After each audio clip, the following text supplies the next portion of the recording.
à la Cutscene Québec, un podcast où nous prenons une petite pause de l'action et où nous jasons à tous les jeudis soirs des faits saillants et des dernières nouvelles de la scène québécoise de sport électronique avec le but simplement de rassembler un peu la communauté et de la faire grandir ensemble. Mesdames et messieurs, ce soir, beaucoup de nouvelles très, très excitantes. On va y arriver dans 2 secondes. Encore une fois, s'il vous plaît, n'hésitez pas justement nous envoyer des nouvelles si vous en voyez passer ou de les taguer sur n'importe quel réseau social avec le hashtag Jason Esports, J-A-S-O-N-S, Esports au pluriel. N'hésitez pas aussi d'interagir dans le chat. On va essayer de prendre vos commentaires, bien entendu. Et demandez-nous vos questions. On en prend une à chaque semaine et on la poste sur les médias sociaux de Able Esports. La question qu'on sélectionne, la personne qui l'a demandé se mérite une caisse de 24 canettes de Guru Énergie de n'importe quelle saveur envoyée chez vous directement, 0 coût. Donc, demandez-nous vos questions. On va aussi essayer d'y répondre en live durant le stream. Et tous les épisodes, vous pouvez les retrouver sur le YouTube de Able Esports par après et dans les podcasts de Spotify, Google Podcast et Apple Podcast. Donc, sans plus tarder, beaucoup de nouvelles ce soir et merci d'être parmi nous. Nous sommes heureux d'avoir ce soir Stars Fox de retour encore une fois, fondateur de Able Esports, responsable du développement des affaires et de l'administration chez l'Académie eSport Canada. Moi-même, Mille, cofondateur de Able Esports et VP développement des affaires. Tienne Lemine, nouveau arrivé que pas mal tout le monde connaît, fondateur de agence Ember Collective et du programme d'accompagnement YouTube ou Pay, duquel nous avons parlé il y a quelques semaines, si je ne me trompe pas. Et Styles, ou Carl, président durant 3 ans du LAN ETS et maintenant responsable des partenariats pour le LAN ETS, qui n'arrête vraisemblablement pas de nous tease depuis quelques semaines, mais pour ceux qui ne vivent pas en dessous d'une roche, aujourd'hui, gros announcement et justement, on va en parler dans notre premier sujet, le LAN ETS, gros hype québécois. Je vais commencer un peu par vous donner l'histoire de justement ces teases-là. Donc, on se rappellera que LAN ETS avait mis un nouveau logo sur les médias sociaux le 30 janvier, si je me souviens bien, un logo d'un X devant un moniteur d'ordi. Ils ont enchaîné par une vidéo nostalgique d'une 30aine de secondes, je crois, qui était un montage qui montrait historiquement les LAN ETS un peu nostalgiques. Après, la semaine passée, tout juste avant notre stream, nous avons eu droit à une nouvelle vidéo d'un gars en chemise d'ananas jouant aux arcades qui reçoit une notification sur son cell pour sa commande du LAN ETS. 2 jours après, une vidéo du même gars se promenant avec son matériel d'ordi aux alentours du Centre Bell. Il a nécessairement manqué son coup car la prochaine vidéo qui sort le lendemain le montre au coin de René Lévesque et Robert Bourassa. Encore une fois, coup manqué lorsqu'il essaie d'ouvrir une porte fermée. On prend ensuite un break le 14 février, j'imagine pour la Saint-Valentin. Et le 15, le gars se pointe au Palais des Congrès où il est accueilli par 2 personnes portant des chandails justement du LAN ETS et qui l'envoient dans 2 directions contraires, vraisemblablement. On est tous perdus. Monsieur Ananas dépose son matériel à terre et se dirige vers la rue. Finalement, aujourd'hui même, si vous ne vivez encore une fois pas en dessous d'une roche, vous aurez vu que le LAN ETS est de retour à ses racines en personne à l'ETS. Le tout se déroulera du 13 au 15 mai. Les billets seront en vente, si je ne me trompe pas, le 3 mars dès 17h. Donc, on connaît la date, on connaît le lieu, mais on ne sait pas encore le prix des billets, les tournois, les prize pools et la capacité maximale. Très, très, très cool, tout ça. Styles, as-tu des insights à nous partager sur ces points ou simplement nous dire à quoi le monde devrait s'attendre ou même parler un peu de comment vous êtes pris pour ces vidéos qui ont clairement été tournées durant l'été, la décision de revenir vers l'ETS comme emplacement, bref, les annonces en général. Je pense que tu le sais, tout le monde est excité. Il y a plein de pogs dans le chat. Parle-nous un peu de tout ça, s'il vous plaît. C'est sûr que premièrement, je voudrais dire merci à tous ceux qui nous ont follow parce qu'on a eu une assez grosse absence depuis notre événement qu'on a fait en ligne l'année passée. Et c'était vraiment le gros débat dans le background de comme on veut vraiment, vraiment, vraiment qu'un LAN ETS qui se déroule en 2022. 2021, il n'y a littéralement eu aucun événement physique qui est arrivé du souvenir. Non, il y a eu un LAN à Drummond, le Drummond LAN, je pense, qui avait eu lieu vers la fin de l'année. je me trompe pas. Puis qu'on s'est dit, on veut vraiment retourner LAN ETS, on sait qu'il y a beaucoup de gens qui l'attendent. Avec un LAN et un DreamHack, surtout qui avait pas eu lieu pour des LAN à super grande capacité comme on les connaît. Fait que durant l'été, on a vraiment entrepris les démarches pour avoir un LAN en 2022, comme on les connaît bien. Puis la seule, la seule alternative pas, en fait, je vais rephraser ce que je viens de dire. Une des options, puis je pense la meilleure option qu'on voulait justement cibler, c'est de faire un retour à l'ETS en tant que tel. On célèbre en 2022 les 20 ans du LAN ETS. Puis en célébrant les 20 ans, je pense qu'on s'est dit, c'est quoi de mieux que de comme retourner aux sources, où que l'événement a commencé, où que l'événement a commencé à prendre de l'ampleur pour la première fois, où que beaucoup de gamers, justement, se sont connus, qui ont commencé à grandir et où qu'on a pu instaurer un peu vraiment c'était quoi des LAN parties puis du e-sports ici en gros. Fait que c'est sûr que on va pas se le mentir dans un sens de capacité, en termes de capacité, pardon, c'est pas comme les autres venues, c'est sûr qu'on va diminuer un peu la capacité, fait qu'on va avoir moins de place, puis ce qui rend l'événement un peu plus limité. Mais ça veut pas dire que l'esprit du LAN va partir. Je pense qu'au contraire, l'événement va avoir l'esprit du LAN encore plus fort que jamais.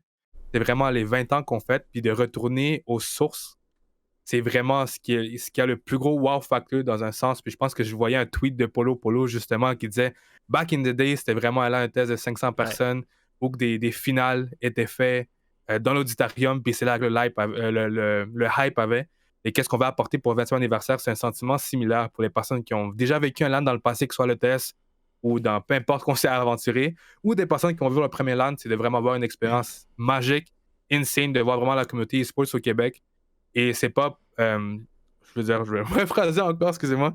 C'est parce qu'on va à l'ETS que je pense que l'expérience va être magique et que quand vous allez rentrer au venue, vous allez voir vraiment que c'est un autre monde. Puis pour ceux qui n'ont jamais vu un LAN, ça va être incroyable. Puis pour ceux qui sont déjà venus au LAN à l'ETS, vous allez jamais vous êtes senti autant nostalgique que quand vous allez retourner à notre événement.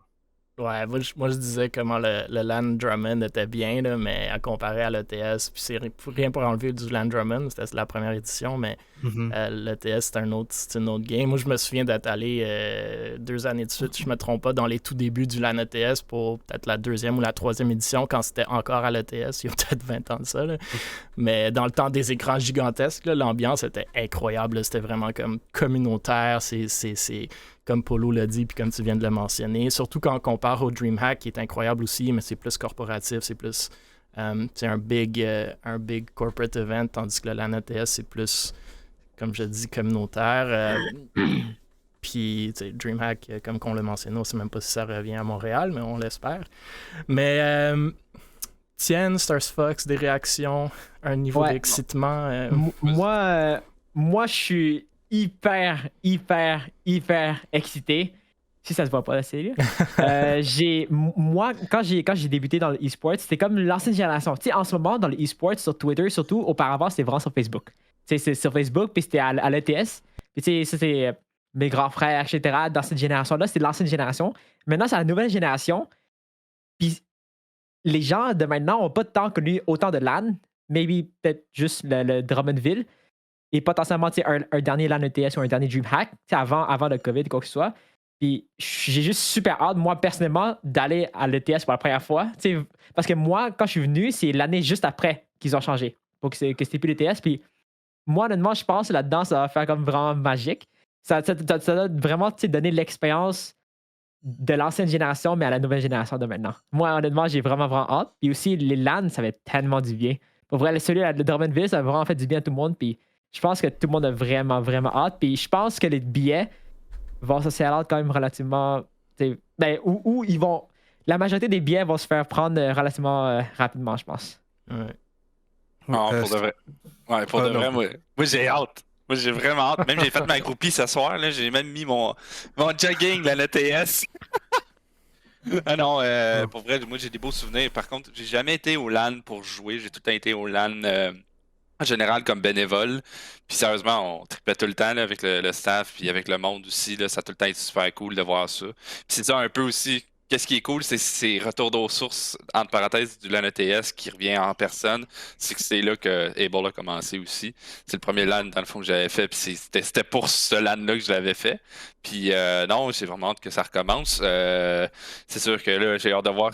Moi, personnellement, j'ai jamais connu directement l'ETS. Donc, ça va peut-être être intéressant de voir justement ceux qui ont connu ça directement à l'école, c'était quoi le first feeling, là? C'est sûr qu'on s'attend pas à des gros écrans beige avec un globe, là, mais j'ai vraiment hâte juste de voir le hype en arrière de ça. Puis là, il y a Carl qui est en train de me dire qu'avec sa face qu'il va avoir des gros écrans globes. Ça serait incroyable. Alors, je pense qu'on serait vraiment surpris un peu de qu'est-ce qu'on est capable de pull out. Puis c'est ça que je veux dire, c'est qu'à l'ETS, il y a toujours eu sa magie. L'ETS a toujours eu son charme d'avoir ces événements. Mais c'est aussi qu'on est tellement capable de faire de choses à l'ETS, man. Je pense que c'est un venue à pas redouter. Puis c'est pour ça que nous, on n'a eu aucune hésitation à retourner justement à l'ETS pour nos 20 ans. Puis juste pour revenir un peu sur qu'est-ce que Étienne t'avait dit tantôt, c'est que c'est ça, on est vraiment un événement communautaire. Puis j'aimerais souligner, on est un club d'étudiants qui s'occupe de faire l'ETS. Aucun de nous est un employé, on est tous des bénévoles. On est des étudiants de l'ETS qui s'occupent de faire un événement à chaque année pour promouvoir le e-sport ici au Québec. Puis c'est vraiment à quoi on se passionne depuis les 20 dernières années, puis à quoi on espère qu'on va se passionner encore pour les 20 prochaines années. Donc on a hâte de vous revoir. Puis comme vous avez mentionné aussi, tardez pas à avoir vos billets parce que nous aussi, on pense vraiment que ça risque de partir assez vite. C'est quoi la capacité? Excuse-moi. On va l'annoncer bientôt, mais je dirais que c'est sûr, c'est en bas des 4 chiffres, mettons, là, qu'on a connu dans le passé. Ouais. Mais on a quand même énormément de personnes qui rentrent à l'événement. Ouais. On prévoit énormément d'activités. Et je pense, je voulais faire un clin d'œil à ce que Star Fox a dit. Premièrement, un gros shout-out à Star Fox parce que ça fait des années qu'il y a justement un test. Puis c'est une des personnes qu'on aime le plus avoir justement quand on fait nos événements. Mais c'est que s'il y a des personnes à la maison qui ont leur merch de l'un test dans le passé, ça serait intéressant de les sortir bientôt parce qu'on risque de faire un post par rapport à ça qui risque de potentiellement vous permettre d'acheter des billets avant les autres. Ouh. Oh, j'ai tout le merch du LAN. Attention, tout le monde va se pointer chez Star Fox. Ouais, c'est ça. Intéressant. Ben écoute, on a hâte d'avoir les infos pour c'est quoi les tournois, c'est quoi les limites de personnes, mais c'est sûr que le monde va se ruer, ou je pense que le monde va se ruer quand même assez rapidement sur ces billets-là, fait que j'ai hâte moi aussi. Écoutez, on va passer aux autres sujets, mais on va revenir à la discussion de LAN dans quelques minutes de toute façon. Notre prochain sujet, c'est encore une fois nos amis chez Virtual qui cette semaine annoncent un partenariat avec O2V. Donc la semaine dernière, nous avions parlé de Virtual qui annonçait un partenariat entre guillemets avec Guru Energy en offrant un rabais de 10% sur les achats de Guru via leur site web en utilisant un code promo. Vraisemblablement par l'entremise du programme d'affiliés de Guru. Donc, cette semaine, Virtual annonce un nouveau partenariat, O2V. On se rappelle qu'on avait parlé de O2V avec Virulent et Roméo il y a 2 semaines, lorsque la WTV, de qui nous allons parler lors de notre prochain sujet, avait annoncé un partenariat similaire pour le Vézina Show. Bref, une marque d'alcool / eau gazifiée fait au Québec. Virtual, je pense qu'il écoute sans doute notre stream, car à chaque fois qu'on semble parler d'un nouveau partenariat, que ce soit en l'instance Guru avec Ducky ou O2V avec la WTV, ils semblent sauter sur l'opportunité et annoncer eux-mêmes la même chose une semaine plus tard. Mais très cool de voir justement Virtual se développer avec de plus en plus de partenariats. On les voit pas souvent au Québec, mais là, ça fait 2-3 semaines que je dis ça et vraisemblablement, on en voit de plus en plus. Fait que, je sais pas, monsieur, si vous avez des réactions là-dessus, des commentaires, ou sinon, moi, j'en aurai une fois que vous aurez passé votre tour. Qui voudrait commencer? Moi, honnêtement, je ne m'y connais pas autant par rapport aux trucs sponsors, quoi que ce soit. Mais tu sais, moi, ça m'excite vraiment beaucoup le fait que, tu sais, on essaie vraiment d'aller plus niveau business, puis aller plus sponsorship, etc., tu sais, aller chercher ces personnes-là, justement, ces partenariats-là. Tu sais, là, encore une fois, il va falloir voir, tu sais, c'est quoi, comme... Encore une fois, en gros, c'est comme, je suis vraiment excité, mais c'est juste que, tu sais, je me demande, c'est quoi l'image, en gros, que... Tu sais, c'est comme si... c'est difficile pour moi de dire. C'est comme si chaque organisation, en gros, c'est soit Guru, soit comme O2V maintenant.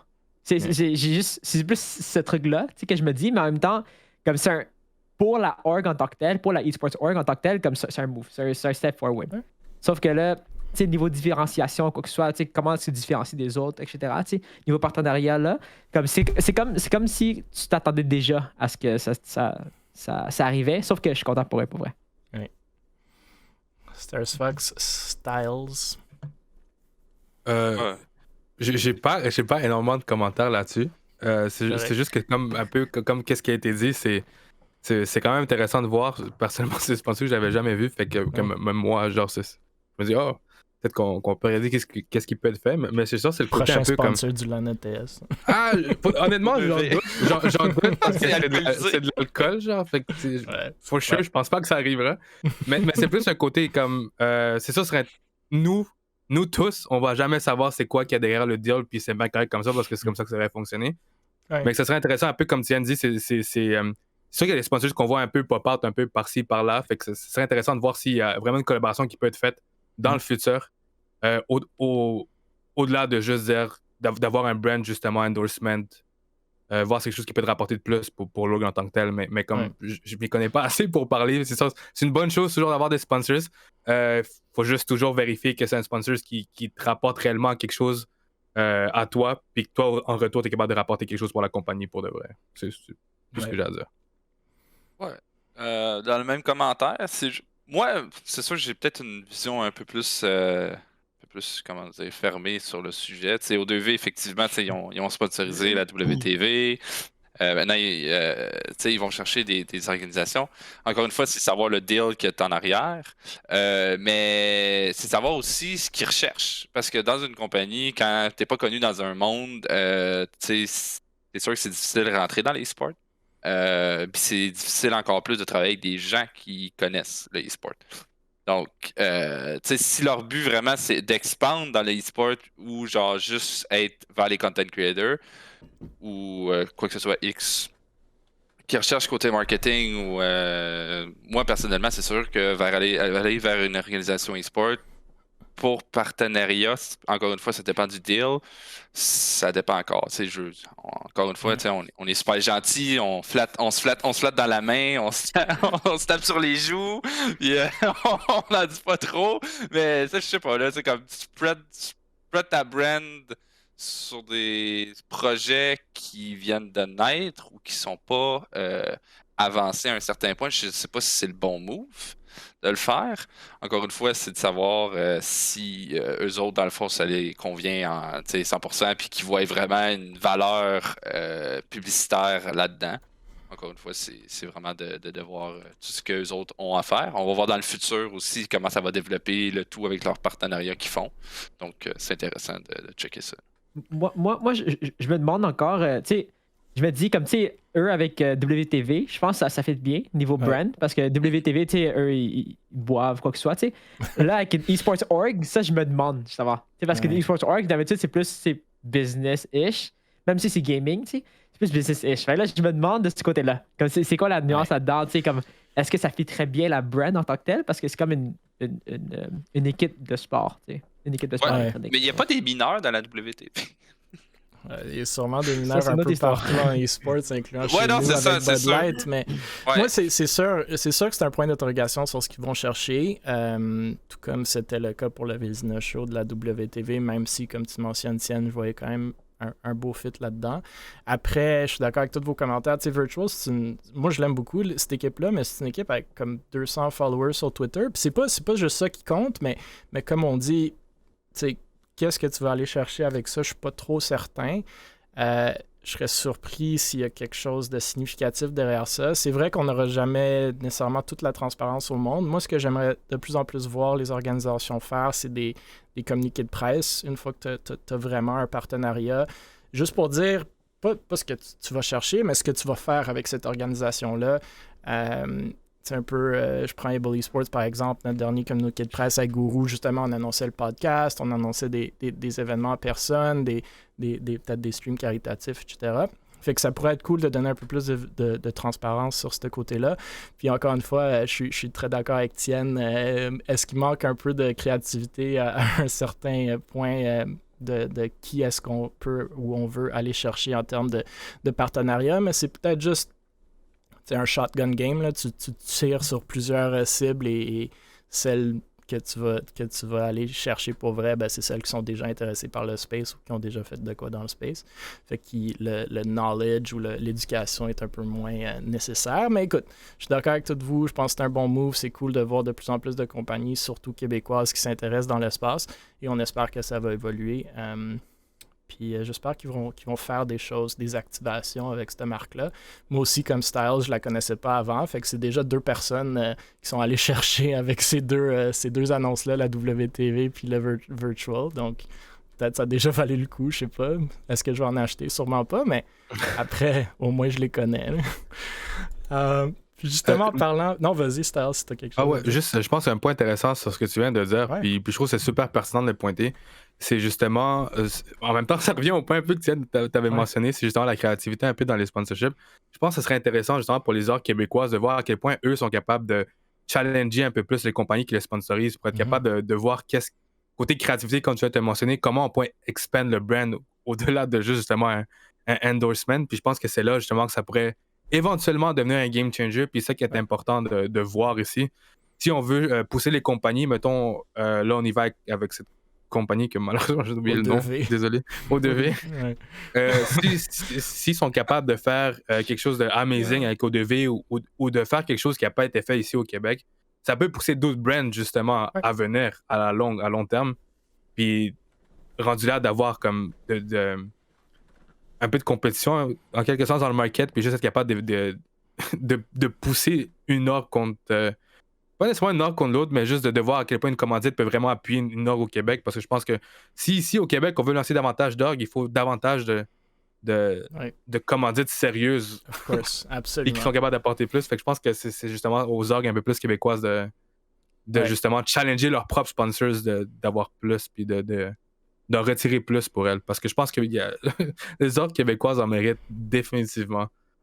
Fait que, ouais, c'est malheureusement, c'est souvent comme l'œuf et la poule, mais je suis tout à fait d'accord avec ce que tu dis. Là. Ça serait cool de le voir. Puis je pense que ça va venir avec le temps, mais peut-être le monde va t'entendre puis ils vont commencer à pousser dans cette direction-là plus rapidement.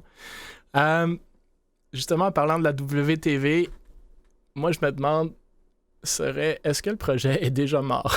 On se rappellera qu'on parle pour la première fois de la WTV lors de notre 3e épisode de la Cotine Québec, donc le 20 janvier dernier.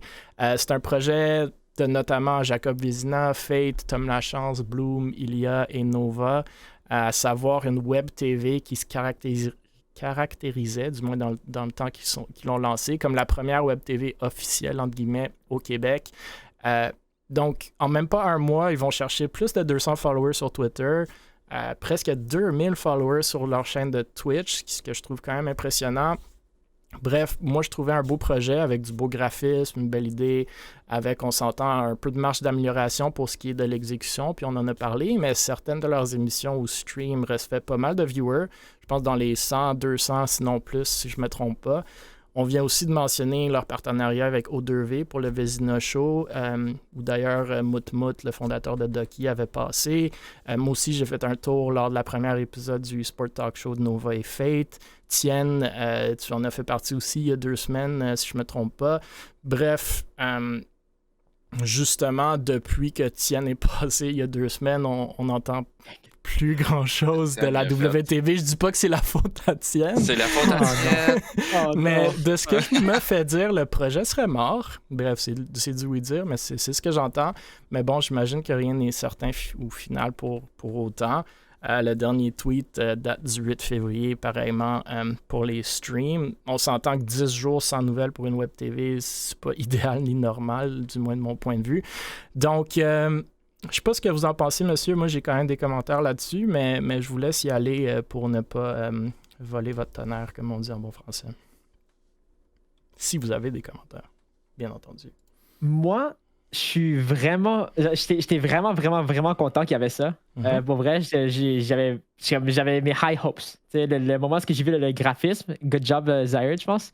Comme il y avait beaucoup de high hopes. Je pense que je pense que je partage la même opinion que toi, qu'il y avait quelques trucs à travailler ici, là, niveau professionnalisme, etc., dans les streams en tant que tel. Mais honnêtement, je pense je me demande, comme, tu sais, j'étais vraiment excité par rapport à ça.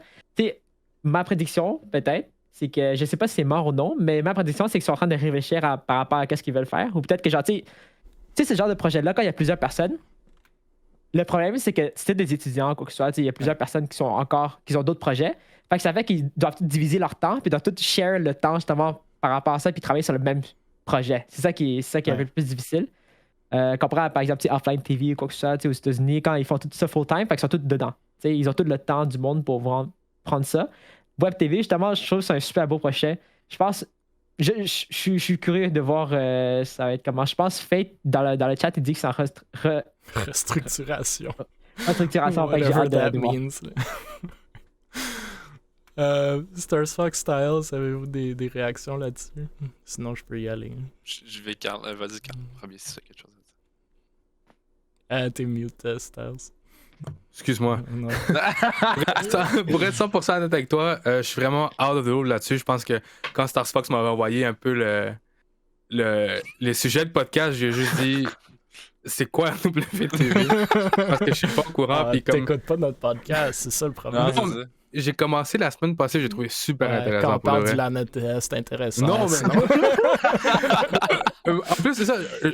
Personnellement, je suis jeune, mais mettons, la réalité de Twitter, c'est off pour moi. Pour de vrai. Québec, c'est pas fort sur Twitter, honnêtement. Mais de plus en plus. Fait que c'est pour ça que, justement, je voyais tous les hashtags et toutes les hâtes. Puis là, c'est là que je recherchais. Puis je suis comme, oh my god, il y a tellement de trucs sur Twitter. Oui, c'est la nouvelle génération. Mais c'est vrai, c'est la nouvelle génération. Fait que j'ai recherché un peu, puis un peu comme Tian disait, c'était vraiment un concept qui est vraiment intéressant. C'est sûr que c'est dommage de voir qu'il n'y a pas de nouvelles quand le projet allait en train, puis les seuls trucs que je voyais réellement, c'était un peu plus comme des gens qui pouvaient pas show up au stream en tant que tel, ou de ce que j'ai pu scroll. Fait que c'est sûr que c'est un peu dommage, mais si c'est un first step, parce que as far as I know, dans un sens, j'ai pas nécessairement vu un autre truc au Québec se faire similaire. Fait que c'est sûr que de réussir un événement ou un projet, c'est assez difficile. Fait que si c'est un premier step, pourquoi pas le réessayer ou continuer, mais de pas prendre ça pour un échec si jamais ça donne pas. Je pense que c'est tout ce que j'aurais à dire là-dessus. De très belles paroles. Non, la WTV, ouais, effectivement, là, j'ai vu ça, là, puis là, je viens de voir l'annonce sur Twitter, justement, du fait qu'ils sont en restructuration. Pourquoi? Pas de nos affaires, d'après moi. Puis, non, c'est pas de nos affaires, mais dans le fond. En plein de nos affaires, on fait un podcast sur la communauté e-sport québécoise. Dis-moi ce qui s'est passé ici. Là. Non, mais pour de vrai, c'est vrai que c'est un peu dommage d'avoir embarqué avec des gens dans un projet, puis du chat qui vient de sauter. Puis, même pas. Quoi, ça a duré combien de temps, là, avant leur restructuration? 3 semaines, 4 semaines. 3 semaines, 4 semaines, ça coupe. Là, on saute 2 semaines comme qu'on va pas créer de contenu. Je trouve ça un peu dommage. Peut-être prendre ça comme un bon côté. Peut-être qu'ils vont prendre ça comme une expérience de faire attention avec qui tu travailles en général. Puis en espérant que, justement, ça va repartir du mieux.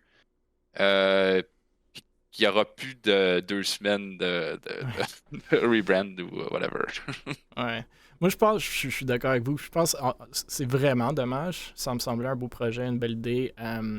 Je pense qu'être en restructuration, c'est correct, mais je suis de l'avis de Stars Fox, Étienne, quand vous dites... Peut-être qu'il y avait trop de personnes dans le projet. Des fois, c'est difficile quand il y en a trop, justement. Il y en a un qui lâche, puis après, ça fait comme l'effet domino. Moi, j'irais encore plus loin. Je dirais c'est malheureusement le scénario qu'on voit trop souvent dans notre petit monde du e-sport québécois, même si ici, ce n'était pas strictement un projet e-sport, puis c'est pas nécessairement mort, entre guillemets, là. Mais on lance des projets, certains meilleurs que d'autres, et on follow pas through. Ici, ils ont eu une vraiment belle traction, et même là, c'est potentiellement mort après quoi, comme on dit, même pas 1 mois. On parlait la semaine dernière de trop s'écarter sur trop de projets. C'est peut-être ce qui est arrivé ici pour certains, je sais pas. Mais il y a tellement de beaux projets des fois. Puis honnêtement, la WTV, c'était pas juste... Ou du moins, tu sais, il y avait de la job qui est arrivée derrière ça. Là. C'est du graphisme, c'est des streams, c'est des concepts, c'est du monde. Fait que je trouve ça décevant. J'espère qu'en réalité, c'est une vraie restructuration, même si moi, je lis entre les lignes en disant que quelqu'un a quitté, puis ça a tout comme pété, puis là, il y a peut-être 2-3 qui veulent recommencer, là, mais c'est correct d'appeler ça une restructuration. C'est absolument un meilleur mot que ce que je viens de mentionner. Mais j'espère que le projet va continuer, mais moi c'est aussi un message à tout, plus large. C'est commençons des projets, essayez de pas vous étirer trop loin, mais aussi, je pense, faire des projets puis fail, c'est correct. Ça, c'est 100%. C'est comme ça qu'on apprend. Tu essaies 10 fois une compagnie, puis c'est la 10e qui marche. On est tous beaucoup de gens sont passés par là, puis c'est des expériences d'apprentissage. Mais quand ça n'a pas besoin de fail, c'est là que je trouve ça dommage. Quand on fait juste lâcher des projets, là, ça enlève un peu de crédibilité à la scène, surtout si O2V, je sais pas, c'était peut-être un ami d'un ami, mais si c'était un vrai partenaire qui est rentré, là, comme si Guru aurait signé avec nous, puis une semaine après, on aurait juste comme Radio Silence, on est mort. Moi, je suis surpris qu'à O2V, on signe avec Virtual. Là. Moi, en tant que compagnie, je serais juste comme, OK, eSport, je touche pas à ça. Puis ça arrive souvent. Puis c'est ça qu'il faut essayer d'éviter. Je pense pas que c'est le cas ici. Je pense pas que c'est un gros partenariat, rien, là, mais c'est ça qu'il faut faire un peu attention, je pense, à long terme. Yep. Donc, prochain sujet. Les en parlant fameux de Nova, Victorem. Donc, Nova étant la fondatrice de Victorem et un des membres fondateurs de la WTV, si je comprends bien. Donc, Victorem annonce un rebrand cette semaine. C'est nul autre que Memories de chez Nocturnes, qui était justement sur le podcast la semaine dernière, qui fait le dit rebrand. On se rappellera que Memories avait fait un projet Behance de rebrand non sollicité pour Able Esports la semaine dernière, duquel on a brièvement discuté la semaine passée. Semblerait que Victorem l'ont bien aimé, car voici un rebrand officiel pour la structure. On se rappellera que Victorem viennent de subir, comme entre guillemets, un vrai rebrand il n'y a pas si longtemps, antérieurement connu sous le nom de Crystal Drip Gaming aussi. Du coup, Nova est allé sur Twitter aujourd'hui même pour clarifier la raison pour laquelle l'organisation justement se lançait dans un autre, entre guillemets, rebrand sitôt après leur dernier. Selon elle, l'organisation ne sentait pas que l'ancien branding représentait ce qu'ils voulaient mettre de l'avant comme marque. Ils n'auraient pas eu assez d'élasticité avec l'ancien branding, ce qui avait comme résultat qu'ils se perdaient avec leur propre branding. C'était selon elle chaotique, alors ils ont entrepris un rebrand pour obtenir plus d'élasticité. Elle termine en disant que le branding est important et qu'elle réalise ce fait. Je ne suis pas 100% certain de tout comprendre ce qu'on veut dire par un manque d'élasticité ni de chaos causé par l'ancien branding. Très franchement, le branding ne change pas tant que ça. Là, ici, du moins de mon point de vue, j'irais même aussi loin que d'appeler ça un rebrand, plus comme un revamp, vu que le branding en tant que tel semble rester pareil. Le logo ne change pas. Je pense que les couleurs non plus n'ont pas tant changé de ma compréhension. Peut-être plus un refresh des graphiques, mais bon, c'est moi. What do I know? Je ne sais pas si vous avez des réactions là-dessus. Moi, j'ai quelques commentaires là, une fois que vous aurez passé les vôtres. Je peux commencer cette fois-ci. Moi, les principes de rebrand, c'est un peu spécial parce que j'ai eu un peu le même discours puis la même mentalité pendant un moment avec Able. Puis à chaque fois que je faisais quelque chose, j'étais là, je vais rebrand le logo. Je l'aime pas comme si. C'est sûr que tu n'es jamais satisfait de ce que tu as. Mais quand tu arrives à un certain moment avec ta brand ou même avec ta org, un rebrand, c'est refaire une nouvelle identité. On va se le dire. Là, quand tu changes un logo, tu changes une image, tu changes quoi, tu recrées une identité à ta compagnie, à ton brand. Donc, c'est comme pas mal dangereux de toujours changer puis de dire que tu rebrand. Parce qu'un genre, quand tu dis que toi, tu te perds dans l'élasticité puis dans ton branding, ben dis-toi que les autres, les gens qui suivent, les gens qui regardent ta brand, ben, ils se perdent totalement dans ton rebranding. Donc, moi, tu sais, comme rien en enlever au branding qui a été fait ou au graphisme super number one. Moi, j'adore ce que, dans le fond, ils ont fait. Ce qu'ils ont fait, ont essayé, ce que Memories a essayé de faire avec Able, c'est merveilleux. J'ai rien à redire. C'était super beau. Mais est-ce que j'étais prêt à changer le A dans un cercle parce que, tout le monde disait que c'était super, puis que c'était plus cool? Non, parce que dans le fond, la brand présentement est dans un mood que les gens reconnaissent ton logo, reconnaissent qu'est-ce que tu fais. Fine Tu sais, entre parenthèses, on en avait parlé même off-stream avec Memories. Je suis pas graphiste, je fais pas ça dans la vie. Mon branding, c'est pas, tu sais, comme c'est peut-être pas le plus professionnel, mais quand je le fais, au moins je sais où je m'en vais, puis tu sais, je l'aime bien comment il est, puis en général, il se ressemble pas mal. Donc, tu sais, ça crée une identité. Donc, ça, c'est pas mal mon commentaire pour les rebrandings en général. Là. Carl, je te laisse la parole. Tiens, a des choses à dire, mais il est trop gentil. Tiens, je peux-tu aller en dessous du bureau, moi? J'ai honnêtement vraiment pas grand-chose à dire là-dessus, je pense. Y a pas de problème. Je connais pas tout ce sujet, mais... Écoute, le seul rebranding qui a peut-être changé, c'est comme le logo, puis même là, c'est juste une question de 20 c'est genre ans. le pareil orange depuis 20 ans. Là, ouais, c'est vrai. J'ai oublié le code couleur, mais je m'en souvenais par cœur il y a peut-être 30 minutes. mais définitivement, parce que côté rebranding, un peu comme tu as dit, des fois, ça peut confondre le monde, mais c'est sûr que si tu vois ça comme un soft reboot, c'est là qu'il y a l'intérêt à le faire en tant que tel. Ouais. J'ai littéralement rien d'autre à dire à part ça. Nova est dans le chat, il dit en gros, on avait plein de styles de signes différents et ça faisait en sorte que les gens savaient plus qu'est-ce que notre brand en soi représentait. Tiens, commentaire? Moi, j'en ai, sinon. Moi, je pense, justement, tu sais, je pense que c'est un bon move, sauf que, tu sais, ça, c'est le genre de truc que, genre, tu sais, tu peux pas juste faire ça comme ça sans rien dire. Tu sais? Fait que moi, je comprendrais de ce côté-là qu'il y a une annonce ou quoi que ce soit. Sauf que je mettrais pas ça comme un gros truc. Sauf que, tu sais, un rebrand en tant que tel, c'est censé être gros. Ouais. Sauf que je comprends la décision d'avoir changé les couleurs. Ben, moi, en gros, je vois ça comme changer les couleurs, en gros. Ouais. C'est comme, moi, j'ai l'impression que, parce que les couleurs qu'ils avaient auparavant, je pense comme mauve, bleu-ish, marin, quelque chose du genre, tu sais, c'est vraiment plus difficile côté brand, par exemple, sur les chandails ou quoi que ce soit. Puis, tu sais, c'est difficile d'avoir plus une identité par rapport à ça, selon moi. Puis je pense que les couleurs qu'ils ont choisies, ça fait vraiment un victorieux, victorem, tu sais, victoire, etc. Puis je pense que ça shine beaucoup plus. C'est comme un... C'est cheesy, mais c'est comme un signe d'ange, quoi que ce soit. T'sais, moi, je vois ça comme ça. Comme des ailes d'ange, quoi que ce soit, le ciel. Puis je pense que ça fait vraiment bien. Sauf que je trouve ça malheureux que ça doit être une annonce. Sauf que c'est pas mal obligé d'être une annonce. Quelque chose comme ça. Mais un truc que je veux juste pas qu'il arrive, justement, c'est que ça, c'est quelque chose que beaucoup de orgs y font généralement. C'est que, ou en général dans la vie, c'est que on essaie. Je veux juste pas que ce soit comme, essayer d'être productif pour faire semblant qu'on a fait quelque chose, en gros. Mais dans ce cas-ci, le rebrand, je pense que c'est une bonne décision. Ouais, non, ben j'aime vos commentaires. Moi, puis on en a parlé la semaine dernière un peu de ce que peut engendrer un vrai rebrand. J'ai l'impression, je suis surpris de comment souvent on le fait. Je dis pas que c'est pas bon. Je suis surpris de comment souvent on le fait. Moi, ça me fait penser que ces organisations-là, comme soit ils ont beaucoup de temps ou beaucoup d'argent sur les mains, ou soit ils ont juste pas de temps d'opération.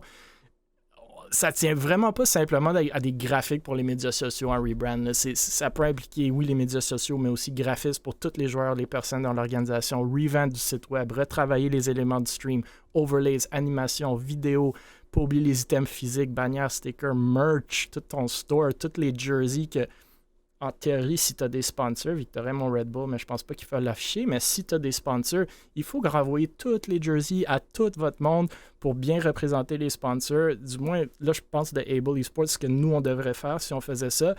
Donc, encore une fois, ça dépend du niveau des opérations, ça dépend de la motivation. C'est sûr qu'il y a des moments où ça vaut absolument la peine de le faire. Moi, j'étais dans un gros cabinet d'avocats, on a rebrandé, à travers le Canada, on a changé les signes sur tous les buildings, puis tout ça se fait. C'est un gros undertaking. Obviously, les opérations à ce niveau-là sont huge et les budgets aussi. Ici, obviously, beaucoup moins, puis beaucoup de ça est virtuel, fait que tu peux quand même le faire. Je l'aime, le rebrand. Moi, je suis avec Tian puis Starsfuck. Il est tellement nice. Memories, il fait vraiment de la belle job. Celui des Bulls aussi était très bien. Mais moi, comme je dis, c'est un peu surprenant qu'on le voit si souvent. Nova l'a quand même bien expliqué. J'ai vraiment rien contre ça. Il n'y a aucun problème. Là. C'est une bonne décision. J'espère juste ne pas le voir trop souvent parce que, comme Starsfox l'a dit, moi aussi, je vois des bannières aux 3 jours. Je suis comme, ça, c'est tellement nice, on devrait faire ça. Mais comme, à un moment donné, il faut se tenir à ce qu'on fait. Il faut focuser peut-être notre attention, nos ressources sur d'autres choses qui peuvent plus faire grandir la brand qu'un rebrand. Je vais être honnête. Je downplay peut-être l'importance, mais je pense pas que vous allez avoir X nombre de followers de plus parce que vous êtes allé d'un brand qui était quand même nice, un brand qui est un peu plus nice. Tu sais, Victorem, c'était loin d'être un mauvais brand la semaine dernière. Mais bon, c'est mon opinion là-dessus. C'est cool comme move. J'espère que Memories va avoir du succès aussi. Là. Il est vraiment bon graphiste. Moi, j'ai essayé de le plugger. Je pense que c'était Ubisoft pour Rainbow Six qui cherchait des graphistes. On verra. Moi, j'ai juste. Tu sais, I agree with you à 100%. Moi, j'adore les couleurs. Pour vrai, j'adore vraiment comment ils l'ont fait. Le truc que, tu sais, juste un peu plus peur, c'est que, tu sais, on avait ça en business. On avait ça, le Shiny Object Syndrome. C'est quand tu vois quelque chose de, tu sais, un objet quelque part, tu dis, c'est brillant, ok, je vais l'essayer. Ok, c'est ton truc-là, justement. Ça, c'est nice. Ça, c'est nice. Là, ça, tu fais 1000 trucs au lieu de te faire avancer ta business. C'est comme tu dis un peu, tu sais, juste peur que ce soit plus à ce niveau-là. Mais, tu sais, je me dis, aux yeux de Victorem, si jamais ils ont des annonces dans le futur, si jamais ils veulent avoir une fanbase, quoi que ce soit, tu sais, build une communauté, je pense que c'est un bon restart. De 100%. Pouvoir reset un peu ton passé ou quoi que ce soit. Je pense que c'est une bonne façon de le faire. Sauf que, encore une fois, comme toi, un peu, c'est juste pas trop le voir, honnêtement. Là. Genre, de voir trop de rebranding partout. Là. Non, mais parce que ça peut arriver, souvent. Je suis d'accord. C'est un très bon commentaire. Le prochain sujet, en parlant de rebrand, un thème quand même relativement similaire, du moins selon moi. Vexo arrive avec un nouveau site web. Donc, je crois que c'est leur premier site web. Je me souviens pas s'il y en avait un avant, honnêtement, mais comme la bonne façon de Vexo, leur graphisme, en parlant de graphisme, animation, vidéo, vraiment top-notch, très, très cool ce qu'ils font toujours de ce côté-là. Le site web est simple, mais quand même, du moins, moi, je le trouve beau. Personnellement, j'étais surpris quand j'étais rentré dans la scène de e-sport plus du côté organisation, combien il y en avait tellement pas beaucoup qui avaient des sites web. C'était une des premières choses que nous, on a monté chez Able Esports. Bon, je suis peut-être old school, mais je trouve assez difficile de voir c'est qui les équipes, c'est qui les créateurs de contenu, c'est qui le management sans avoir un site web à quelque part ou une liste de ce monde-là. Pour les liens vers les socials, faire les pages du type Linktree peuvent bien marcher, mais c'est moins évident pour les gens, du moins de mon opinion. C'est sûr qu'on peut aller voir c'est qui que la org follow. Ça peut donner un indice. Je trouve personnellement que devoir rentrer dans un Discord pour lire genre un welcome ou encore pire, devoir dénicher les équipes en regardant les rôles, c'est pas évident. Fait que je suis content que Vexo en a. Je suis un peu surpris que pas tout le monde qui est une, entre guillemets, organisation n'a pas de site web avec une liste de leur équipe. Honnêtement, je trouve que c'est quasiment comme le bare minimum. Mais bon, je vous laisse sur ce sujet-là, qui n'est pas un gros sujet, mais je tenais quand même de le souligner. Je peux y aller. Yes. Je veux comme te back fois 15 000 sur à quel point c'est important un site web, selon moi. Puis pas juste en tant que tel, mettons, pour avoir organisé un couple d'événements, des fois, c'est tellement plus facile de chercher un contact sur un site web qu'essayer de tweeter quelqu'un ou d'envoyer un message sur Twitter puis essayer d'avoir une réponse de quelqu'un. Je pense que ça look good in a way, vraiment pour une org ou une compagnie, d'avoir un site web qui est capable de redirectionner vers les bonnes personnes selon tes besoins. Puis je suis super content justement que cette organisation ait pu le faire en tant que tel. Pour ça, j'ai même pris le temps de visiter un peu leur site web. Puis ça me tente de relancer un débat peut-être avec vous aussi, Able en tant que tel. Comment vous écrivez eSports? Moi, c'est pas de trait d'union, pas de S majuscule. Sinon, bravo. Ça peut être un E minuscule selon moi, mais d'habitude un majuscule. Bravo. C'est ça le truc que j'aurais à dire peut-être dans le site de Vexo. Peut-être c'est juste de revoir un peu parce que je pense que j'ai vu eSports écrit de 3 façons différentes à travers le site. Mais à part ça, pour de vrai, je pense que c'est vraiment un bon début. Puis tu vois que c'est un site justement qui a du care qui est fait dessus. Puis encore une fois, props, comme on dirait vraiment à Vexo, parce que de faire un site web, c'est vraiment un step de plus à connaître l'organisation en tant que telle. Parce que oui, on parle beaucoup des réseaux sociaux pour les empreintes digitales, un peu qu'une compagnie va faire. Mais quand tu es un sponsor, c'est sûr que oui, tu vas avoir l'empreinte digitale pour voir c'est quoi le reach que tu peux avoir ou c'est quoi qu'une compagnie a comme place en tant que telle dans le web. Ben, c'est avec le site web que tu vas être capable de communiquer. Surtout, je pense que quand on parle d'organisations qui ne sont pas nécessairement verified, des fois que c'est plus difficile de communiquer, par exemple. 100% un site web, ça fait en sorte que tu as plus de reach avec les personnes que tu veux vraiment reach en faisant ton site web. Ouais. Il y a Yannick Babin qui est dans le chat qui président de Mirage. C'est la première chose que j'ai fait quand j'ai fondé Mirage. Ça prend pas un bac pour faire un site web. Écoute, peut-être Babin est un peu plus vieux que moi, fait que c'était c'est notre premier réflexe aussi, les sites web, mais je sais pas. Peut-être la nouvelle génération, c'est pas le cas, mais je suis d'accord avec toi, Styles. Surtout quand tu vas aller chercher des partenaires. Heureusement ou malheureusement, c'est tous des gens un peu plus vieux d'habitude et ils vont aller voir ton site web. Ils vont pas rentrer dans ton Discord, là, je vous le garantis. Non, 100%. Puis je pense que c'est vraiment un message à envoyer sur un site web, c'est vraiment important. Ouais. Puis l'écrire eSports, E-S-P-O-R-T-S, tout en minuscule, sans S majuscule, sans trait d'union, c'est vraiment bon aussi. Stars Fox, tiens, des commentaires sur le website. Pas mal le même commentaire que tout le monde. Même c'est vrai, Babin, il porte un point. Même moi, quand j'avais commencé Able, j'avais voulu faire un site web. Par contre, j'avais pas les connaissances, fait que j'ai laissé tomber le projet. Là, mais... oui, ces jours-ci, avec Wiz ou whatever, comme tu peux montrer. Ouais, mais dans le temps. C'est en 2018, c'est pas si loin que ça. Là. Mais, il y avait WordPress, puis dans ma tête, j'étais comme, oh mon Dieu, il y a tellement de templates, puis tout. Je pense qu'il y avait quelqu'un qui m'avait aidé, Bernie, dans le temps, qui m'avait aidé à faire le site web, justement. Donc, shout out à Bernie, il m'avait aidé à faire ça. Mais non, en général, non, effectivement, c'est très important, un site web. Puis moi, puis Emile, on s'en avait parlé quand justement on s'est rencontrés. Quand on a parlé du projet Able ensemble, c'était je pense que c'était la deuxième affaire, tu m'avais shooté juste en premier. T'as pas de site web. Ou je sais pas, j'en avais un, puis il était vraiment mauvais.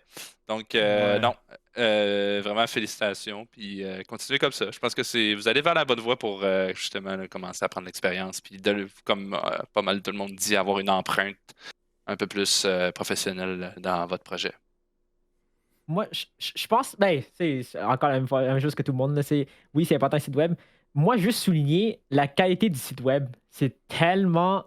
Moi, je trouve ça, c'est super bien fait. Honnêtement, c'est super bien fait. Regardez les graphiques, c'est malade.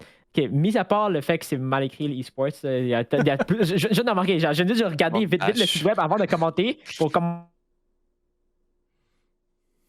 Tu perds du tien. Je pense qu'on a perdu. Il est là. Il a tellement jeté dans une position, genre. Il était tellement énergétique qu'il a tout coupé le courant. J'aime à quel point le design est beau, oui. Mais j'aime aussi à quel point c'est effective comme site web. Il y a juste 4 tabs. Il y a Vexo, Rosters, About Us, Contact. Ouais. Le About Us, c'est un truc, OK? Je pense que le site web, c'est une façon de se différencier, mis à part YouTube ou quoi que ce soit, par le content, c'est une façon de se différencier vraiment par rapport aux brands. Mettons, si tu parles pour un sponsorship ou quoi que ce soit, c'est une façon très facile de différencier ton site web, justement, de voir à quel point tu es. C'est comme un peu, tu te présentes devant quelqu'un, tu te mets en chemise ou tu te mets en t-shirt tank top. C'est la même chose un peu. La façon que je le vois. Puis, tu sais, comme, les gains. Puis, tu sais, comme, le About Us, ça, c'est quelque chose que j'aimerais beaucoup que les orgs, surtout, ils font plus, ils mettent plus d'emphase parce que la plupart des orgs, si tu copies le About Us, tu peux copier le About Us de tous les autres orgs. Ouais. En gros, c'est comme un peu la même chose, pas mal, genre, tu sais, lifestyle, entertainment, quoi que ce soit. Fait que ce côté-là, c'est quelque chose que je travaillerai un peu plus, possiblement. Mais mis à part ça, le design, le site web, je pense que tout est super bien fait. J'adore. Juste un truc à rajouter là-dessus, je pense que c'est vraiment important. Ça vient plus de moi, puis pas pour une norme ou quoi que ce soit, mais pour avoir vu des organisations, des événements qui copient exactement le format d'un site web ou un About Us, une Dog, ça s'est déjà fait dans le passé. Fait que d'avoir sa propre identité, ça aide énormément dans les e-sports quand vous ne faites pas call-out pour avoir genre exactement le même site ou comme je dis, About Us sous format de notre site web. Ouais. Des bons commentaires. Je rappelle pour le monde dans le chat, j'ai pas vu beaucoup de questions à date, mais écoutez, si vous voulez une caisse de 24 canettes de Go, c'est peut-être votre chance d'en poser une et si vous êtes la seule, c'est un auto-win. Donc, le prochain sujet, c'est quoi? C'est Polybash. Donc, Polybash organise une série de tournois. On voit l'information sur le site web de Montreal Gaming. Les tournois sembleraient être virtuels et incluraient Valorant, League of Legends, Rocket League et Smash Ultimate. Ça se donne le 26 et 27 février. Un frais de 20$ par personne et de mise pour s'inscrire. Ce qui me semble quand même beaucoup pour un tournoi virtuel, mais bon, c'est mon opinion. Pour ceux qui ne connaissent pas, le Polybash est historiquement un LAN party organisé par le comité de micro-informatique ou COMIC de l'École polytechnique de Montréal. Il ne semble pas y avoir de mention des prize pools ici non plus. Par contre, bref, moi, je trouve que c'est cool de voir des événements qui tournent autour des étudiants de l'académie, un peu comme la LAN ATS, bien entendu, pas à ce niveau-là. Et c'est souvent du monde qu'on oublie, là, le e-sport en académique. Donc, je tenais à le souligner. Comme je dis, c'est virtuel, mais c'est cool de voir des tournois. Donc, je ne sais pas, messieurs, si vous avez des commentaires là-dessus. Je peux y aller, I guess. Polybash, j'adore Polybash du fond de mon cœur.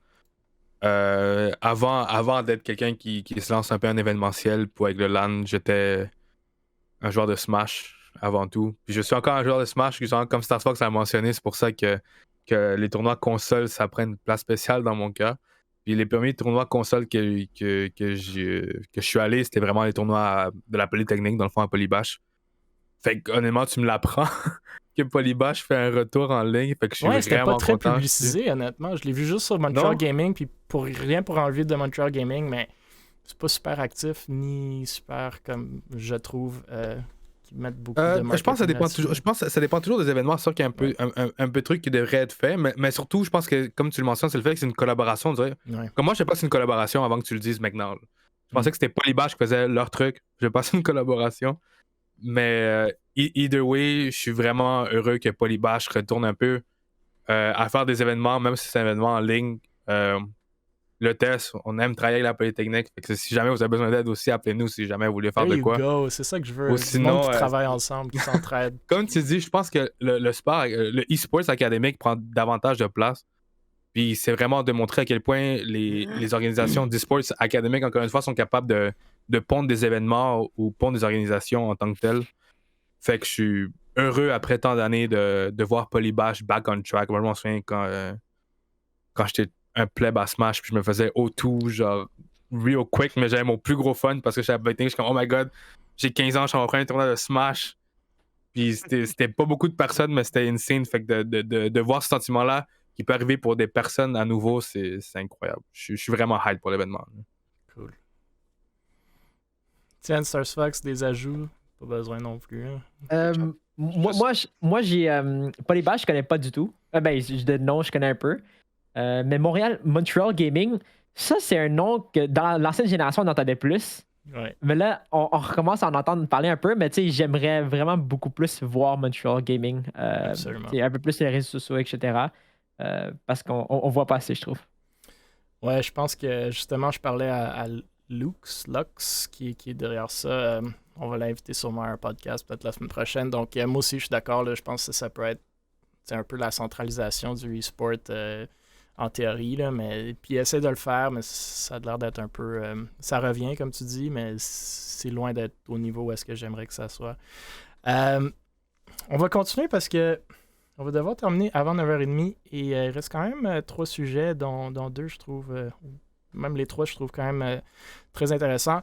Le prochain sujet qu'on a pas mentionné la semaine dernière, mais qui date de peut-être 8 ou 9 jours, Fatch, un joueur de Fortnite québécois, termine 10e au Fortnite Twitch Rivals Streamer Bowl. Donc, avec son équipe Nick streamer Twitch, streamer Twitch, et Kurt Benkert, le quarterback des Packers, ils se méritent donc 30 000 $ qui ira à une charité de leur choix. Pour ceux qui ne connaissent pas, cette édition du Fortnite Streamer Bowl est la 3e édition annuelle de l'événement. Donc, pour la 3e année de suite, Twitch Rivals se sont associés avec Epic Games et la NFLPA, ou l'Association des joueurs de la NFL, pour hoster le Streamer Bowl. Donc, le tournoi se fait sur 4 rondes, avec des points amassés pour les placements et les éliminations de chaque ronde de Fortnite. 1 million de $ a été réparti sur 20 trios, avec l'équipe gagnante en l'instance Los Capos, qui se voyait donner 300 000 $ à la cause charitable de leur choix. L'événement a eu lieu le 9 février dernier, en personne à Los Angeles, et a mis en vedette des streamers populaires, des athlètes de la NFL et des community champions, entre guillemets, dont Fatch. Bref, Fatch était déjà connu comme joueur Fortnite pour ses placements, dont notamment, je pense, 10e dans la Coupe du Monde Fortnite en solo.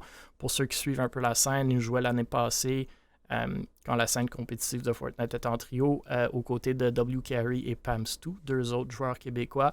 chacun avec beaucoup de succès aussi de leur côté, dont Pamstu avec sa victoire dans les FNCS Solo All-Star.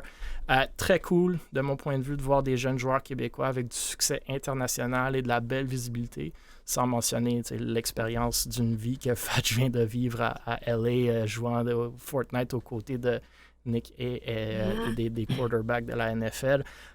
J'ai parlé à Fatch lors de la Able Cup de Fortnite qu'on avait organisée il y a quand même plusieurs mois l'année passée avec Jinx. Il est super sympathique, ce gars-là. On avait d'ailleurs fait une petite entrevue pour lui via Jinx dans le temps. Pam et Carrie aussi sont vraiment bien. J'ai d'ailleurs aidé Carrie avec la révision de ses contrats quand il avait rejoint Athletics et The Cartel. Je pense que les deux sont dead maintenant. Bad luck pour Carrie. Mais, puis ça, on va en parler peut-être des orgs Fortnite qui explosent. Mais j'aimerais idéalement un jour voir des structures québécoises pouvoir non seulement accueillir ce type de joueurs à ce type de niveau comme Pam, Fatch et Carrie, mais aussi justement motiver les jeunes, créant des objectifs ou si on veut des role models ou des idoles vers lesquels on voudrait progresser, comme on voit par exemple au hockey. Donc bref, je pense que c'est quand même très cool ce que Fatch vient d'accomplir, puis je tenais à le souligner. Je ne sais pas si vous avez des commentaires là-dessus ou des réactions. C'est un gros good job.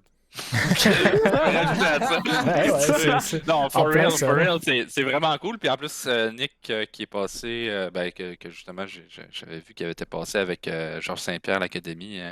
C'est quand même, on pourrait dire que c'est un gros morceau dans YouTube, là. Donc, non, c'est vraiment cool. Je pense qu'il a eu une belle expérience, puis ça fait des bons contacts pour l'avenir aussi dans sa carrière.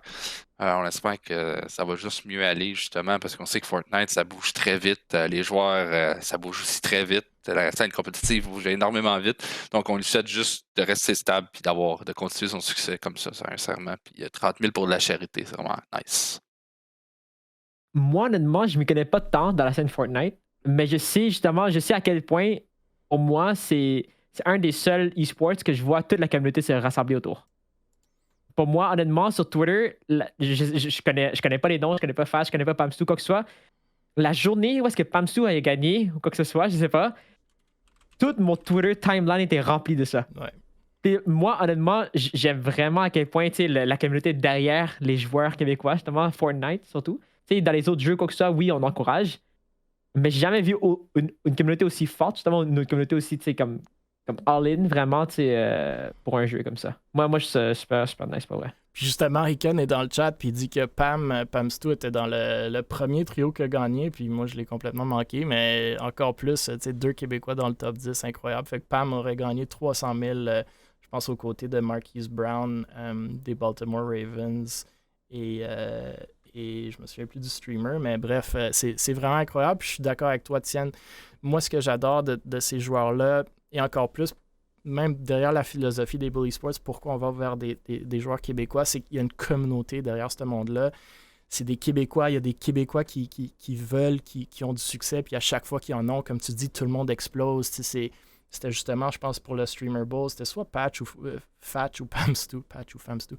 Pamstu ou Fatch qui avait dit We did what we had to do, ou quelque chose du genre, puis tout le monde le quotait, genre pendant une journée. Moi aussi, mon Twitter avait juste explosé. Fait que c'est très, très, très cool de voir ce genre de hype autour de ces joueurs-là. On va passer à la prochaine, au prochain sujet, justement, en parlant de joueurs, de personnalités québécoises en e-sport. Donc, on parle maintenant du fait que certains créateurs de contenu québécois, bien entendu plus large que ça, mais certains créateurs de contenu québécois se lancent pour le Recruitment Challenge de FaZe Clan, dont Pros et Spartan. Puis il y en a plein d'autres, là, mais on a pris ces deux-là comme exemple. Vous vous rappellerez qu'on a parlé justement de Pros il y a quelques semaines lorsqu'il a annoncé son intégration dans la Gaming House de Québec Meta, sans pour autant annoncer le fait qu'il se joignait à Québec Meta, mais il est dans leur Gaming House. Spartan, bien entendu, je pense, un des membres fondateurs de Québec Meta, un streamer québécois. Justement, je crois que c'était Moutmout lors de notre podcast, quand on parlait de Pros, qui avait mentionné qu'il voyait vraiment Pros que dans une seule org, étant FaZe. Donc, le voici, participant au Recruitment Challenge de FaZe, justement. Spartan, que plusieurs connaissent aussi, étant un assez gros streamer québécois sur Warzone, en faisait partie et fait partie de Québec Meta, après avoir fait ses débuts chez Able Esports, notamment, et chez Nobu, avant que ça ferme. Se joint aussi au challenge, donc il y en a plusieurs autres là, qui se mettent au challenge. On ne va pas toutes les nommer, dont je pense Noke, justement, un joueur de Valorant québécois aussi. Bref, les prix à gagner dans ce challenge sont beaux. Sont beaux. Ou si je comprends bien, tu soumets comme une vidéo application en sorte, mais les prix sont à la hauteur de 1 million de dollars en signing bonus avec FaZe, payé en crypto-monnaie par MoonPay, une nouvelle Nissa GTR, et une commandite de 250 000 $ de la part de G Fuel. Donc, écoutez, je ne sais pas si vous avez des réactions là-dessus. Moi, j'ai comme une beurrée de commentaires sur FaZe et leur Recruitment Challenge, mais je vous laisse y aller en premier. Moi, je suis super content. Pour vrai, je suis... Est-ce que vous avez vu leur vidéo, man? Zoltrax qui travaille avec Prose, puis la gang de Québec Meta. Très cool. Puis Nobu Spartan, lui, je m'attendais aucunement. Je m'attendais aucunement qu'il allait faire une vidéo, justement. Phase 1 Recruitment Challenge. Mais Zdentaz a fait un excellent job aussi. Pour vrai, c'est malade. Comme, tu sais, voir. Tu sais, l'affaire de Québec Meta, Prose, je savais des mois en avance qu'elle allait avec eux, justement. Mais là, comme, de voir tout ça, justement, puis voir toute la communauté. Encore une fois, c'est la même chose que le truc de Fortnite. Toute la communauté derrière eux, puis tout le monde supporte. Puis honnêtement, je trouve ça super beau. Puis je leur souhaite le meilleur, pour vrai. C'est amazing. Ouais. Stars Fox, des réactions? Pour de vrai, autant que des fois, FaZe, on voit des trucs passer qui sont kinda sus, comme le jeune dirait, genre, en tant qu'organisation. Je pense que, mettons, le prix en crypto, il est un peu weird à évaluer en tant que tel. Mettons, ça, c'est mon côté pas plus personnel. Mais sinon, comme opportunité qui donne d'être un membre ou de FaZe, si j'en comprends bien, je suis pas sûr d'avoir... Oui. Signing bonus comme membre de FaZe. Ok, c'est ça. Fait ok, je suis pas mal sûr d'avoir vu la bonne chose d'abord. Mais je suis vraiment content de voir des Québécois vraiment step up là-dessus. Puis personnellement, je pense que j'ai vu quelques streams de pros dans le passé. Ouais. J'ai travaillé dans un des événements d'Opération France Soleil où on faisait un téléthon plus côté gaming. Puis pros étaient justement des streamers, si je me trompe pas. Puis c'est vraiment là que c'était une des personnes qui avait vraiment attiré le plus de views. Puis qui avait vraiment une personnalité qui est capable d'attirer vraiment du viewership. Puis à voir vraiment comment FaZe assemble son équipe en tant que tel de juste content creator. Je pense vraiment que ce serait une bonne addition à avoir dans l'équipe. Fait que je suis vraiment content justement que quelqu'un d'ici soit capable de potentiellement step up. Puis si je me trompe pas, en plus les annonces du top 10 où je pense du stand de quantité de joueurs se faisait assez bientôt, si je me trompe pas. Je pense que c'était aujourd'hui, si je me trompe pas. Ouais, c'est supposé être aujourd'hui.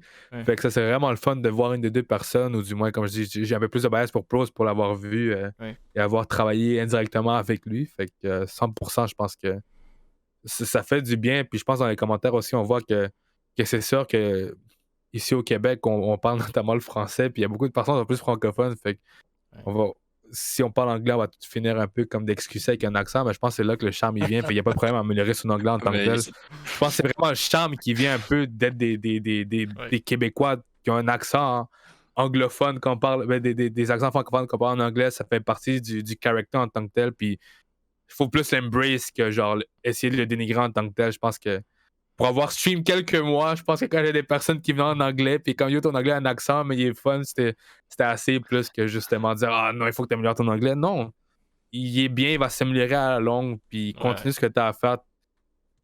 L'important, c'est ce que tu streams, ton content, tes talents, dépendamment du jeu, puis surtout ta personnalité. Fait que justement, encore une fois, je vais parler plus pour Prose parce que je le connais plus. Fait que je souhaite le meilleur.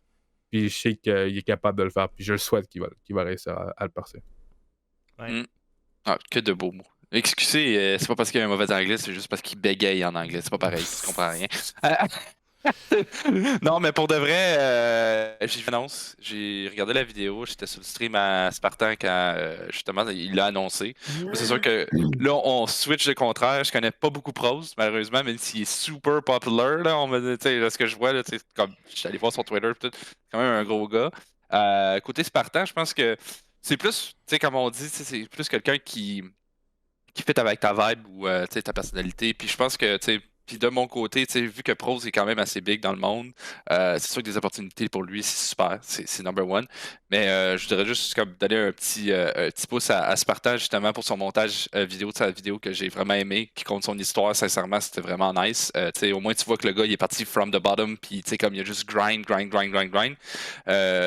Puis c'est ça, le rappeler quand il était dans les balls, c'était la même chose. Écoute, le gars, il a du potentiel, puis il continue à en avoir, puis il continue à grind non-stop. Il stream beaucoup.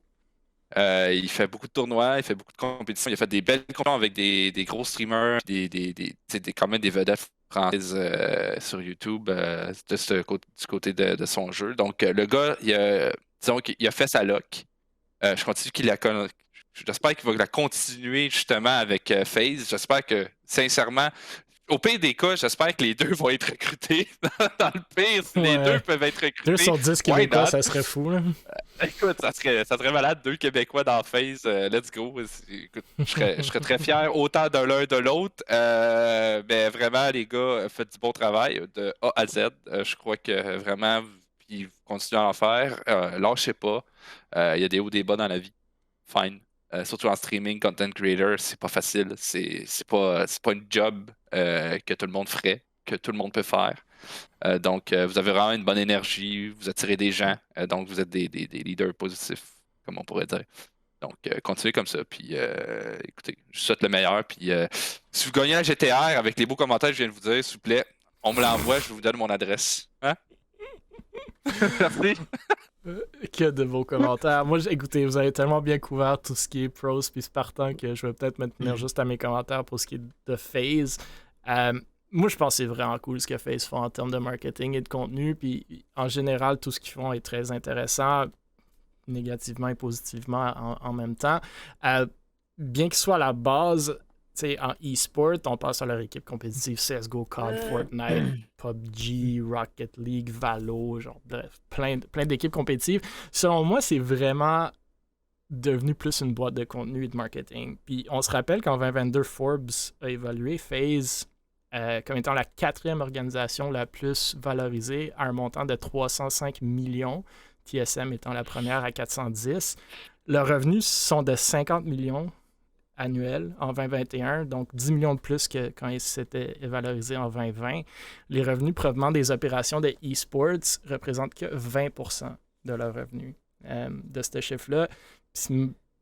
Ça va être à la base un secteur important pour la compagnie, mais ça va être une proportion, selon moi, qui va juste continuer à diminuer le plus que la compagnie grandit. Malgré ces revenus et cette valorisation, FaZe n'est pas profitable. Ils ne s'attendent pas à être profitables pendant encore plusieurs années. Ils sont encore en brand building si on suit comment ils se placent. On n'oublie pas aussi le fait qu'ils ont, je crois, complété une fusion SPAC. En d'autres mots, ils sont devenus une compagnie publique, ou du moins ils l'avaient annoncé. Je n'ai pas suivi après.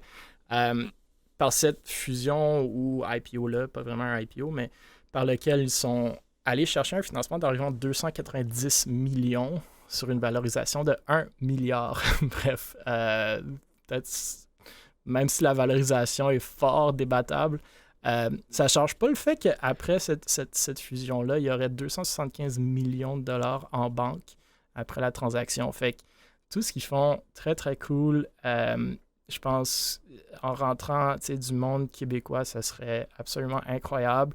J'espère qu'un jour, on aura des organisations du Québec ou canadiennes ou whatever qui pourront au moins, peut-être pas matcher ces montants-là, mais être au niveau de garder des joueurs, des content creators, comme on vient de parler de Pam Fatch, Carey, on parle de Spartan, on parle de Pros.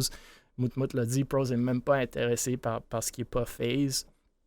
Puis ça serait cool qu'un jour, justement, on est capable d'aller garder ce monde-là, mais vraiment cool de toutes ces nouvelles. Puis comme tu as dit, Tienne, moi j'étais super impressionné par les vidéos. Fait que je vais parler des joueurs, mais man, les monteurs vidéo québécois, puis on en a un ici présent, Tienne, mais les monteurs vidéo québécois, c'est vraiment fou le niveau qu'on va chercher. C'est vraiment pas juste les joueurs en e-sport, là, c'est tout.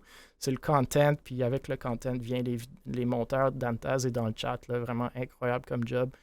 Fait que j'espère que ce monde-là aussi vont recevoir de plus en plus de visibilité, parce que veut pas, FaZe a besoin de monteurs aussi, là, autant que des streamers. Peut-être pas au même niveau salarial, mais quand même. Moi, je dis qu'on crée la org québécoise qui reste tous les jours. Si on n'arrête pas de dire ça. Comme t'as dit. Il arrête pas de dire ça. Je Partez veux pas voir une la organisation org. avec Beaver. Vous avez pas eu 300 likes, là, Beaver, dans le chat. Beaver, t'as-tu eu 300 likes? Non, pas encore. Comment on est ça, aux pas deux tiers, encore? Allez like le post à ton post Tienne, puis on aura une organisation de Tienne. Je veux voir la org québécoise. Ouais. Qui a tous les gros joueurs, etc. Moi, je veux voir ça. Il faut l'argent derrière, malheureusement. Ça vient avec le temps. Les compagnies commencent vraiment à s'impliquer. Tu sais, par exemple, on a parlé des Canadiens de Montréal qui organisaient des tournois, qui ont investi en Ontario. Si ça vous tente, allez voir FX, EFFIX, c'est la boîte marketing des Canadiens de Montréal, ou allez voir Québécois, lisez leur annual report. Les synergies qui existent avec des compagnies de médias comme Québécois sont incroyables, à comparer au e-sport. Et allez voir tous les partenaires des Canadiens de Montréal, et je vous lance au défi, trouvez-moi en un, sinon deux, qui ne sont pas déjà dans l'e-sport à full pin. Fait que ça va venir. Mais il faut... We have to see our projects through. Je reviens à la WTV. Il faut se lancer dans des projets. Il faut être plus professionnel. Il faut se donner à fond. C'est pas quelque chose que... C'est pas overnight. Là. C'est sûr et certain que ça va pas être du jour au lendemain. On voit Mirage qui ont déjà fait des super beaux moves. Est-ce qu'on les considère en tant que Québécois ou pas? C'est débattable dépendamment de qui on demande. Mais c'est quand même très cool de voir quelque chose qui est à la base québécoise faire des moves comme ça. On parlait de Gaming Gladiators la semaine dernière aussi, qui font des super beaux moves. Fait que ça va arriver avec le temps. Peut-être Tienne, finalement, va lancer son org, puis on va pouvoir accélérer la machine. On attend juste ça. Ouais. Le dernier sujet, puis on va le passer relativement rapidement, mais je vais quand même vous donner, des... On va quand même prendre le temps d'en parler. Des réactions. Last but not least, après avoir parlé d'une organisation e-sport d'une valorisation de 1 milliard de dollars, on saute vers Able Esports, quand même comparable en termes de finances et opérations. Pour terminer notre LAN sandwich, on a commencé avec le LAN ETS. On a parlé du Parlibage, pas en LAN, mais là, on s'en vient vers Able Esports. Nous avons commencé justement dans le sujet des LAN, puis on va y finir. Donc maintenant, on saute vers Able Esports, qui de nouveau cette semaine tease un tournoi Valorant en personne dans un futur rapproché. Pour ceux qui nous suivent, vous vous souviendrez qu'Able avait posté un tweet le 11 novembre dernier demandant à la communauté québécoise si un tournoi de Valorant en personne pourrait les intéresser. La réponse a été assez positive, merci. Malheureusement, comme on le sait tous, les mesures liées à la COVID sont peu après venues pas mal tout fermer au Québec durant les fêtes. Ouais. Et donc, depuis, les discussions avec les partenaires potentiels et l'emplacement en question ont aussi pris le bord, malheureusement. Toutefois, avec un déconfinement à l'horizon, on parle, je pense, d'un assouplissement assez intéressant à compter de la fin de la semaine prochaine. Vous me corrigerez. Je suis content d'annoncer que les pourparlers ont repris en force et que nous sommes assez avancés sur le projet. Donc, je vais quand même vous donner un peu plus d'infos parce qu'on aime tellement... Tu vas spoiler. Ouais, c'est ça. On aime tellement nos viewers Twitch. Écoutez, c'est fort probablement, ça va être au eSports Central, donc au centre-ville de Montréal. On a parlé de Sarah, qui était la directrice des eSports là-bas. Bref, des petits trucs un peu douteux avec le eSports Central, mais on ne va pas les rementionner. Mais il y avait quand même un tournoi Warzone qui était lancé là-bas avec Hubu. Je pense que Spartan était présent et une quarantaine de personnes. Moi, j'étais un peu surpris, honnêtement, qu'il y avait juste 40 ordinateurs au eSports Central. Donc, pour ceux qui écoutent, un peu comme le LAN ETS, ça va être limité. Je pense que ça va partir vite. 40 personnes à Valorant, c'est 8 équipes. Donc, une fois qu'on l'annonce, allez nous suivre parce qu'une fois qu'on l'annonce, j'ose croire que ça va être assez vite. On vise vers la fin mars, fait que sûrement le 27 mars, un dimanche. Je pense que Warzone, c'était un prix de 400 $. Nous, ça va probablement... probablement pas mal 4 fois plus. Là. Donc, ouais, vaut mieux pas spéculer sur le price pool. Que le monde soit déçu. Je vous dirais qu'on vise au moins un 1.5. 15 000 Non, tu joke. On vise au moins un 1.5, 1500. Puis après, on verra si on parle à des partenaires, dont l'Auto-Québec, Bell, etc., pour voir si on peut renchérir un peu. Fait que bref, pour ceux qui sont intéressés par un LAN Valorant, va falloir être assez rapide, je crois, quand on va l'annoncer. Mais on espère aussi que ce soit un événement récurrent. Et qui sait, peut-être on travaillera avec le LAN ETS et le Polybage pour faire quelque chose de tripartite hyper cool éventuellement. Donc, ouais, PZK, c'est pas notre décision d'avoir 40 places. C'est le eSports Central a 40 ordinateurs. C'est ce que c'est. Moi, s'il y avait 160 ordinateurs, j'aurais fait encore plus de monde puis encore plus de prize pool, mais malheureusement, c'est ça que c'est. Tu fais des rotations. Ouais, là. mais ça va durer trop longtemps. C'est ça le problème. Le monde ne va pas jouer 1 heure, attendre 2 heures pour rejouer. Bref, ça risque d'être ça. Donc, voici les informations un peu leakées.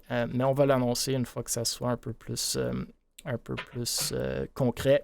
On parle de qualifier, etc. dans le chat. Écoutez, pour la première édition, ça risque d'être très straightforward, très easy. Puis comme je vous dis, on aimerait faire un événement récurrent, un peu à la King of the Spike qu'on fait à chaque mois virtuel. Qui sait, peut-être ça va juste transiger vers un événement en personne à chaque mois, je sais pas. On verra. Mais si vous voulez justement plus de prize pool, plus d'équipes, plus de récurrence, ben, venez en grand nombre. Il y a de la place pour les spectateurs aussi. Fait que, on lance les messages au Tien Lemine de ce monde qui peut-être n'est pas le meilleur joueur Valorant, mais qu'on aimerait bien voir en personne. Et tout le monde dans le chat, venez passer un tour. eSports Central, vraiment cool, comme restaurant, bar, lounge. On va faire caster cette affaire-là. Ça va être aux télé, etc. Donc, pourrait être très, très cool comme événement. Bon. On a 3-4 minutes, mais je vous laisse réagir si vous avez des réactions ou sinon, si vous voulez apporter des sujets autres que ceux qu'on a déjà mentionnés. Moi, je suis hype. C'est sûr que c'est un bon début pour un LAN, mais sinon, comme pour vrai, moi, je venais pour faire de la promo pour le LAN ETS en tant que tel au début. Fait que si vous avez des questions ou quoi que ce soit, ça l'est, mais pour vrai, pour ce qui est King of the Spike, je pense que c'est une des meilleures initiatives qui est arrivée au eSports ici au Québec depuis les 2 dernières années, depuis que les événements shutdown. Je suis le King of the Spikes depuis que ça a été lancé. Je suis dans le Discord de Valorant aussi, fait que je suis vraiment content de voir que ça prend une forme plus physique. Puis comme je t'ai dit, 1000, StarsFox, si jamais il y a besoin d'aide, n'hésitez pas à communiquer avec nous si jamais vous voulez faire de quoi d'un peu plus gros. Je suis sûr que je suis déjà dans tes DM, genre, pendant que tu parles. Là. Mais même, je pense que, tu sais, il y en a qui parlaient dans le chat comme quoi, j'ai juste 40 personnes, mais comme tous des événements doivent commencer quelque part en tant que tel. Ouais, puis tu sais, on parle, excuse-moi de te couper, PZK, serait-il possible de faire des qualifications online? Oui. Ceci dit, j'ai quand même des doutes de combien d'équipes de Montréal qui sont prêts à se déplacer pour un tournoi un dimanche. J'ai quand même des doutes. Je vois pas 62-64 équipes de Valorant. 8 équipes, c'est déjà bien. Si, comme je vous dis, si vous nous démontrez qu'il y a un achalandage de malade, je vous garantis que la prochaine fois, il y aura des qualifiers, il y aura un plus gros prize pool. Ça, il n'y a aucun doute. Là. Mais il faut juste, comme Stars vient de le dire, il faut commencer à quelque part. Puis je pense qu'on va y aller avec la méthode un peu moins risquée, mais qui va être très, très hype. Là. Si vous avez suivi le tournoi de Warzone qui était là-bas, c'était quand même très cool. Puis le prize pool n'était pas élevé. Puis le monde ont quand même vraiment trippé. Là. Et pour de vrai, je pense que ça finit toujours de même. Hein. Ils sont comme, quoi, juste 40 équipes, puis à la fin, comme ces mêmes personnages ne jouent même pas pour le tournoi. Ouais, c'est ça. Puis là, c'est ça ce qui se passe. Parce que c'est mieux de le laisser rouler comme il faut. De avec le safest bet, puis qu'après, ça grandisse quand tu vois que la popularité rentre, puis tout. Puis comme, moi, j'ai aucun doute. C'est un truc que je voulais dire en closure, mais je peux le dire maintenant. Si jamais les gens ont des questions pour l'ANETS, c'est, je pense honnêtement qu'il y a des organisations comme des organisations québécoises de e-sports qui commencent à step up la game pour de vrai en tant que tel. Je suis content que vous avez mentionné Mirage tantôt, justement, que comme certains disaient justement qu'on pouvait pas nécessairement considérer. Est-ce qu'à quel point on considère comme une organisation québécoise, mais ça a commencé comme une orgue québécoise à la base. Puis je pense que Mirage était une des orgues qui a été capable de challenger justement les sponsorships qui leur ont été proposés pour pas juste accéder quoi que ce soit. Puis veut pas, je pense honnêtement que Able, c'est une orgue qui aurait aussi sa place justement pour juste step up là-dessus puis être capable de changer la game. Fait que je vous souhaite honnêtement le meilleur. Puis même chose comme je disais, s'il n'y a jamais besoin d'aide ou quoi que ce soit, nous on peut discuter. Moi je suis agent libre. Comme je te dis, t'as pas à le mentionner 3 fois. On t'a entendu. Les DM, là. déjà envoyé. On y va. C'est un message pour les autres aussi, mais anyways, non, perso, je fais ça Il pour est à le nous, fun. touchez-le pas. Ouais, c'est ça, on le garde pour nous autres. C'est vraiment une équipe au complète qui est derrière. C'est vraiment pas un individu. C'est On ça, est une grosse c'est équipe ça. pour LAN pour faire notre événement. Et ouais, c'est ça. Fait que pour de vrai, j'ai hâte de voir ce que ça va donner le LAN de Able pour Valorant. Surtout que Valorant, je pense que ça prend une place de plus en plus grande ici au Québec. Fait que je suis vraiment hype de voir ce que ça donne. Hopefully, on aura Valorant au LAN ETS aussi. On l'espère. J'ai hâte de voir le Peut-être le tournoi. King of the Spike au LAN ETS, on sait jamais. Je sais pas. Bon, Tienne, des mots pour terminer la soirée. Moi, honnêtement, n'importe quel LAN, n'importe quel événement, n'importe quoi qui rassemble la communauté, I'm all in for it. Je suis content. Tienne est trop positif, man. Si vous voulez de la positivité dans votre vie, allez suivre Tienne sur Twitter, puis arrêtez de suivre moi et Stars Fox. Ouais, nous autres, on est déprimés. Non, vraiment, vraiment cool, mais je pense le même message que Stars vient d'envoyer, moi je vais l'envoyer à l'inverse. S'il y a du monde qui veulent justement s'impliquer dans nos événements, surtout dans le LAN, je sais que il y a des streamers des fois qui veulent faire des streams ou des montages vidéo, whatever. Reach out. On aime travailler avec autant de monde que possible, même si dans d'autres orgs, il n'y a aucun problème. Je pense que Stars l'a mentionné avec Polybash. Il faut que le monde commence à travailler ensemble. C'est vraiment comme ça qu'on va vraiment faire grandir la scène. Donc, shootez-nous des questions. J'en ai pas pris dans le Twitch parce qu'il faut qu'on arrête le stream parce qu'on a une game de ESC de CSGO dans 10 minutes, mais shootez-nous vos questions soit dans le chat Twitch, puis on va les prendre après, ou soit directement à moi ou Stars Fox en DM sur Twitter ou Discord. Écoutez, je vous dis, j'en ai pas vu beaucoup, mais ceux qui en ont une, shootez-moi là et vous aurez 24 canettes de gourou envoyées chez vous. C'est quand même une valeur de 50$, donc easy money. Bref, merci à tout le monde. Hashtag Jason Esports, JASONS Esports. À chaque jeudi, on est là à 20h. On jase de tout plein de sujets, mais on veut justement vous entendre vos questions. On veut entendre vos opinions aussi. On va poster une question après cette fin de semaine. On veut entendre vos commentaires. Le plus qu'on jase esports, le plus que nos projets vont prendre de l'envergure. Vous pouvez retrouver tous les épisodes du podcast sur YouTube de Able, Spotify, Apple Podcasts, Google Podcasts. Abonnez-vous, partagez, likez, laissez vos commentaires. C'est vraiment pas juste pour le podcast. C'est le plus que vous faites ça, le plus de monde vont le trouver, le plus de monde vont commencer à jaser. C'est le plus d'événements qu'on va avoir. Est-ce que Carl, il lève la main? Carl, il lève la main. Oh, mais il est tellement poli. Vas-y, Carl. Non, mais je voulais juste... C'est comme dans les Zoom meetings où tu cliques genre hand raise. Là. Il n'y a pas de hand raise. Non, je sais. Vas-y, Carl. Vas-y, Styles. Je vais juste répondre à une question. Fait que si vous voulez un petit leak, mettons, parce que quand Stars Fox m'a poké, je pense au début de la semaine, pour dire que si je voulais être invité pour représenter le LAN, je dis oui, mais je dis oui en sachant qu'on allait annoncer l'événement le soir même. On les a comme forcés à annoncer aujourd'hui. Là, je me dis, OK, au minimum, c'est le fun. Mais vraiment, merci pour l'invitation. Puis je me dis, OK, qu'est-ce que je peux dire, c'est que on a de prévu 6 tournois pour plus que 5 chiffres en bourse. Fait que c'est tout ce que je peux dire. Puis qu'on va annoncer. Okay.